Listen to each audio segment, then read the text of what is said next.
Welcome back to The Explainer. So you know how over the last decade or so, there was really just one singular idea that completely reshaped the NBA? I'm talking about the era of the super team. But right now, we're literally watching this once dominant model collapse in real time. Now, just so we're all on the same page, a super team is basically born when multiple superstar players intentionally join the exact same franchise. It was wild, right? Instead of relying on traditional drafting and, patience, players just started taking control. They began coordinating their free agency to engineer rosters and basically guarantee themselves a championship. And honestly, the logic behind it was super tempting. It was simple math. More stars equals more championships. Franchises genuinely believed that if you just hoarded the absolutely highest concentration of elite talent, you would just completely overwhelm the rest of the league. But here's the million-dollar question. Does 1 + 1 + 1 actually equal a title? I mean, sure, it looks absolutely flawless on paper, but as we're going to see, the reality on the court, well, that's a whole lot more complicated. All right, let's get into it. Section 1, 3 spectacular failures. Let's look at the Lakers first. On paper, LeBron James and Anthony Davis were literally the perfect combo, right?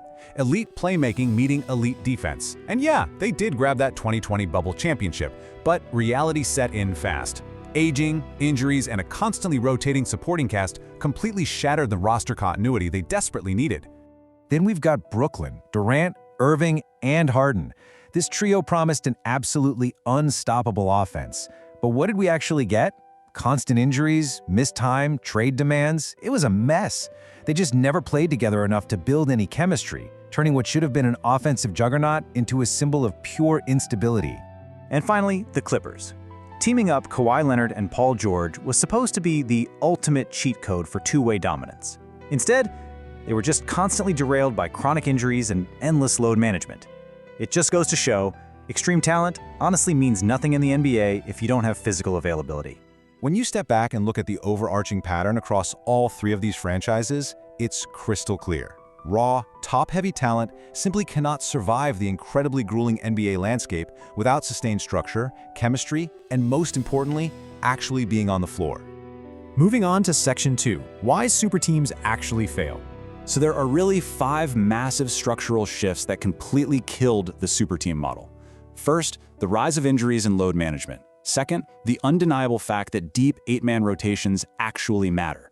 Third, the totally underrated value of chemistry. Fourth, enforced league parity. And finally, modern versatile defensive schemes that are designed specifically to neutralize heavy isolation scoring.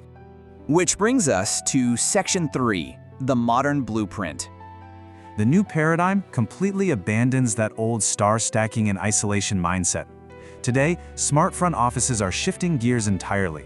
They're building around 2-star cores, utilizing deep rotations, implementing true system-based offenses, and really prioritizing internal development rather than just rushing into hasty free agency acquisitions. And you know what? The results completely speak for themselves. Recent NBA champions have definitively proven that comprehensive roster balance and having a genuinely deep bench will consistently outperform pure top-heavy star power every single time. Now for our final point, Section 4, structure over stacking. There's this quote that really hits the nail on the head. Basketball is not additive, it is structural. Basically, stars don't just magically fit together perfectly simply because they're great individually. You can't just add players together like numbers on a calculator. They actually have to fit together, almost like pieces of a giant puzzle. Otherwise, the whole thing falls apart under intense playoff pressure. So, the era of assuming 3 superstars automatically equals a title is officially over. Today, the best team is quite simply the most complete team. So, I want to leave you with this. Which current NBA roster do you think best represents this new structural era? Think about it. Anyway, thanks so much for joining me on this explainer, and I'll catch you next time.